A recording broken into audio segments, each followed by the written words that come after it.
Hello YouTube, welcome to another video. ഭയങ്കര unusual ആയിട്ടുള്ളൊരു intro ആണ്. കാരണം നമ്മുടെ ഇരിക്കുന്നത് one of the most underrated motorcycle from Bajaj എന്ന് പറയാതിരിക്കാൻ വയ്യ.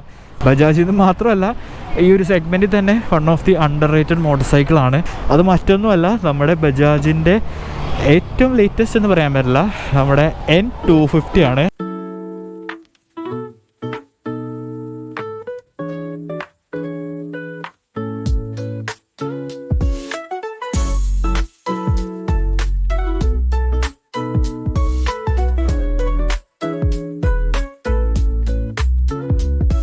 അതിനോ പലർക്കും അറിയില്ല ഇങ്ങനൊരു വണ്ടി ഇപ്പോഴും സെയിലുള്ള കാര്യം. ബട്ട് ഈ ഒരു വണ്ടി ഇപ്പോഴും സെയിലുണ്ട്. വണ്ടി നിർത്തിയത് ഏതാണെന്ന് വെച്ച് കഴിഞ്ഞാൽ നമ്മുടെ F250 ഇതിൻ്റെ ഒരു ബിക്കിനി ഫെയറിംഗ് ആയിട്ട് വരുന്ന ഒരു സാധനം 220 റീപ്ലേസ്മെൻ്റ് എന്നൊക്കെ പറഞ്ഞിട്ട് വന്ന ഒരു മോഡൽ, അതാണ് ഡിസ്കണ്ടിന്യൂ ചെയ്തത്. ഇത് ഇപ്പോഴും നമുക്ക് കൊച്ചിയിൽ അവൈലബിൾ ആണ്. നമുക്ക് ഇതിനിപ്പോൾ കറൻ്റ്ലി ഓൺ റോഡ് പ്രൈസ് വരുന്നത് 1,78,000 രൂപയാണ്.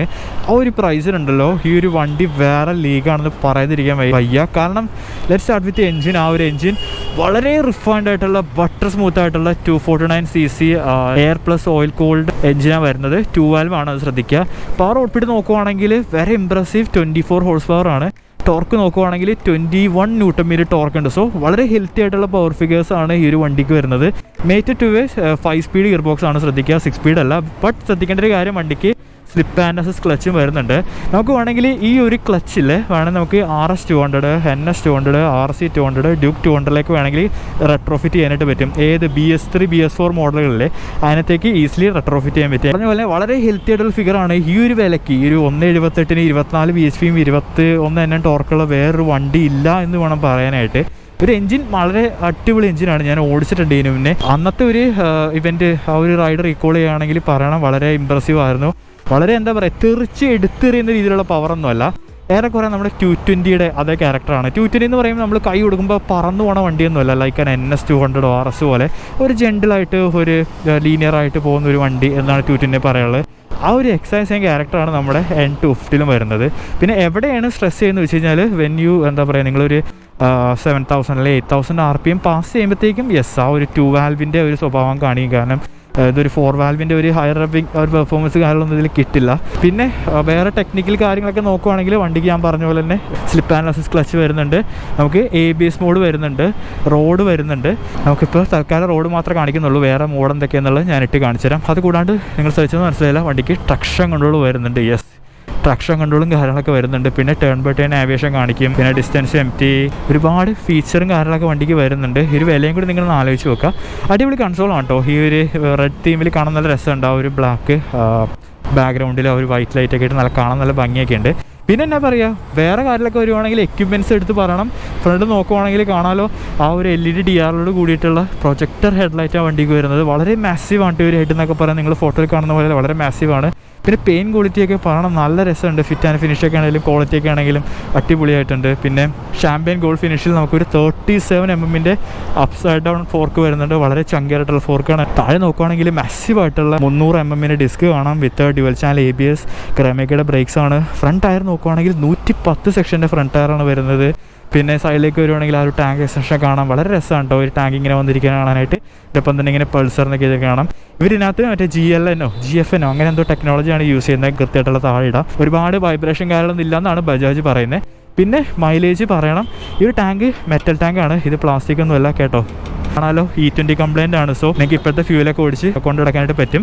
പിന്നെ ഇവിടെ USB ചാർജർ കാണാനായിട്ട് പറ്റും. നമുക്ക് മൈലേജ് എടുത്ത് നോക്കുകയാണെങ്കിൽ നന്നായിട്ട് ഓടിച്ച് കഴിഞ്ഞാൽ ഒരു 45 കിട്ടാൻ നല്ല ചാൻസ് ഉണ്ട്. 40+ എന്തായാലും കിട്ടും ഒരു വണ്ടിക്ക്. കാരണം 2 വാൽവാണ്, അൾട്രാ റിഫൈൻഡ് ആണ്, അഗ്രസീവ് ട്യൂണൊന്നുമല്ല, വളരെ ലീനിയർ ആയിട്ടുള്ള പവർ ഡെലിവറിയാണ് വണ്ടിക്ക് വരുന്നത്. 40-44 അടുത്തൊക്കെ മൈലേജ് കിട്ടാൻ നല്ല ചാൻസ് ഉണ്ട്. സോ പിന്നെ സൈഡിലേക്ക് വരുവാണെങ്കിൽ നമുക്ക് കാണാനായിട്ട് പറ്റും, വിട്ട് കൂടി സീറ്റാണ് കേട്ടോ. ബാക്ക് സീറ്റ് ആയാലും ഫ്രണ്ട് സീറ്റ് ആയാലും നല്ല വിട്ടും കാര്യങ്ങളൊക്കെ വരുന്നുണ്ട്. നമുക്ക് വണ്ടിക്ക് വെയിറ്റ് വരുന്നത് ഏകദേശം 162 കിലോ ആണ്, വിച്ച് ഇസ് ക്വൈറ്റ് ഹെവി പറയാതിരിക്കാൻ വയ്യ. കാരണം ഇത്രയും കിറ്റും കാര്യങ്ങളൊക്കെ വരുന്നുണ്ട് തന്നെ വണ്ടി കുറച്ചൊന്ന് ഹെവിയർ ആണ്, അത് പറയാതിരിക്കാൻ വയ്യ. ബട്ട് വൺസ് നിങ്ങൾ ഓടിച്ച് കഴിഞ്ഞാണ്ടല്ലോ ആ ഒരു വെയിറ്റിംഗ് കാര്യങ്ങൾ നിങ്ങൾ ഫീൽ ചെയ്യില്ല. പിന്നെ താഴേക്ക് വരുവാണെങ്കിൽ നമുക്കൊരു കുട്ടി എക്സോസ് കാണാം. RS200 പോലെയൊക്കെ തന്നെയാണ്, വളരെ കുട്ടിയാണ്, വലിയ ലോങ് പൈപ്പ് അല്ല. അത് വിത്ത് ഡബിൾ എക്സോസ് ഔട്ടാണ് വരുന്നത്, സിംഗിൾ അല്ല, 2 ഔട്ടും കാര്യങ്ങളൊക്കെ വരുന്നുണ്ട്. വളരെ ബേസ്ഡ് ആയിട്ടുള്ള നോട്ടാണ്. എനിക്ക് ഈ തിരക്കിൻ്റെ ഇടയിൽ കേൾക്കാൻ പറ്റുമെന്ന് അറിഞ്ഞുകൂടാ, ഞാൻ ജസ്റ്റ് കേൾപ്പിച്ചു തരാം കേട്ടോ. മാൻ ആ റിഫൈൻമെൻറ്റ് നോക്കിയ ആ സൗണ്ടിൽ തന്നെ എനിക്ക് ആ ത്രോട്ടിൽ കൊടുക്കുമ്പോൾ തന്നെ ആ റിഫൈൻമെൻറ്റ് ഫീൽ ചെയ്യാൻ പറ്റുന്നുണ്ട്. ഓ മാൻ ദാറ്റ് ഈസ് സോ സിക്ക്. പിന്നെ വണ്ടിക്ക് റൈഡ് ബൈ വയറോ കാര്യങ്ങളൊന്നും അല്ല, നോർമൽ ഫിസിക്കൽ കേബിളൊക്കെ തന്നെയാണ് വരുന്നത്. അതാണ് ഞാൻ ABS മോഡ് എന്ന് പറയാനായിട്ട് കാര്യം, റൈഡ് മോഡിന് പകരം. ഇവിടെ കാണാനായിട്ട് പറ്റും നല്ല ബ്യൂട്ടിഫുൾ ആയിട്ട് റെഡ് പാനൽ കാണാം, ബാക്കിൽ അടിപൊളി ഗ്രാബറിൽ കാണാം. പിന്നെ പിന്നിൽ നോക്കുവാണെങ്കിൽ നമുക്ക് ഒരു 230 വളരെ മാസീവായിട്ട് ഡിസ്ക് കാണാം. പിന്നെ ഗ്രമേക്കയുടെ കാലിപ്പറാണ്, ലൈക്ക് F250 N250 ആദ്യമായിട്ട് ഈ ഗ്രമേക്ക കാലിപ്പർ ബജാജ് ഇൻട്രൊഡ്യൂസ് ചെയ്യുന്നത്. പിന്നെ പിന്നത്തെ ടയർ എടുത്ത് നോക്കുകയാണെങ്കിൽ 140 സെക്ഷൻ്റെ വളരെ ഹൈഡറായിട്ടുള്ള ടയറാണ് വരുന്നത്. നമ്മുടെ R15 MT50 കണ്ടുവന്ന പോലത്തെ സെയിം ടയറാണ്, വലിയ ടയറാണ്. 150/70 ആണ് വരുന്നത്, 140/60 അല്ല, ശ്രദ്ധിക്കുക. പിന്നെ ടേൺ ഇൻഡിക്കേറ്റേഴ്സ് ഒക്കെ LED ആണ്. ക്ലച്ച് പ്ലൊക്കെ നോക്കി 1 ഫിംഗർ ആക്ഷൻ ആണ് കേട്ടോ, ഒരു രക്ഷയില്ല. പിന്നെ വണ്ടിയിൽ കയറിയിരിക്കുവാണെങ്കിൽ ഇത് കണ്ടോ, വണ്ടിയുടെ ഉള്ളിലിരിക്കുന്ന പോലെയും എന്നാൽ ടോപ്പിലിരിക്കുന്ന പോലെ ഒരു ഫീലാണ് കേട്ടോ. ഹാൻഡിൽ ബാർ കുറച്ചൊന്ന് ഫ്ലാറ്റാണ്, നിങ്ങൾക്ക് കാണാനായിട്ട് പറ്റും. ഒരു ടിപ്പിക്കൽ ഹാൻഡിൽ ബാർ എടുത്തിട്ട് അങ്ങോട്ട് ബെൻഡ് ചെയ്ത് വെച്ച പോലെ ഉണ്ട്. സോ നമ്മൾ ഇരിക്കുവാണെങ്കിൽ കൂടെ നമുക്കൊരു ചെറിയൊരു സ്പോർട്ടിനെസ് ഫീൽ ചെയ്യാനായിട്ട് പറ്റും. ഒരുപാട് വൈഡ് അല്ല ഹാൻഡിൽ. പിന്നെ ഇരിക്കുമ്പോൾ കണ്ടോ, നമ്മൾ കുറച്ചൊന്ന് ഫ്രണ്ടിലേക്ക് ഹാഞ്ഞാണ് ഇരിക്കുന്നത്, കുറച്ചൊന്ന് സ്പോർട്ടിയർ ആണ്. കൺസോൾ പറഞ്ഞു കേട്ടോ, ഒരു രക്ഷയില്ല. ഈ ഒരു മഴക്കാറുകൊണ്ടാണെന്ന് അറിഞ്ഞുകൂടാ, ഈ ഒരു റെഡ് പെയിന്റ് ഇങ്ങനെ വല്ലാണ്ട് പോപ്പ് ചെയ്തിരിക്കുകയാണ്. സ്കിയേഴ്സൊക്കെ എടുത്ത് നോക്കുകയാണെങ്കിൽ നമുക്കിവിടെ high beam, low beam, pass, mode button വരുന്നുണ്ട്, ഇൻഡിക്കേറ്റർ, ഹോണ്, ജിംഗിൾ സ്വിച്ച്. പിന്നെ ആ ഒരു പ്രൊജക്ടർ ഹെഡ്ലൈറ്റ് ഇല്ലേ, അത് നിങ്ങൾക്ക് ഓഫ് ചെയ്തിട്ട് ഓടിക്കാനായിട്ട് പറ്റും. നിങ്ങൾക്ക് വേണമെങ്കിൽ DRL മാത്രം വെച്ചിട്ട് ഓടിക്കാം. പിന്നെ ഇവിടെ സ്റ്റാർട്ടറും വരുന്നുണ്ട്. സോ ഇതാണ് വണ്ടിയുടെ മൊത്തത്തിലുള്ള ഒരു വാക്ക് അറൗണ്ട്. വണ്ടി നിങ്ങളൊന്ന് പരിചയപ്പെടുത്തുക എന്ന് മാത്രമേ ഉദ്ദേശിച്ചുള്ളൂ. കാരണം എനിക്ക് ഈ ഒരു പ്രൈസ് റേഞ്ചിൽ വളരെ എന്താ പറയുക, അണ്ടർ റേറ്റഡ് ആയിട്ട് ഈ ഒരു വണ്ടി ഫീൽ ചെയ്തു. കാരണം ഈവൻ നിങ്ങളൊരു RTR അല്ലെങ്കിൽ RTR 160 ഒക്കെ കൺസിഡർ ചെയ്യുന്ന ഒരാളാണെന്നുണ്ടെങ്കിൽ എന്തുകൊണ്ടും അതിന് മേലെ ചൂസ് ചെയ്യാൻ പറ്റുന്ന ഒരു വണ്ടി തന്നെയാണ് ബജാജിൻ്റെ N250 എന്ന് പറയുന്നത്.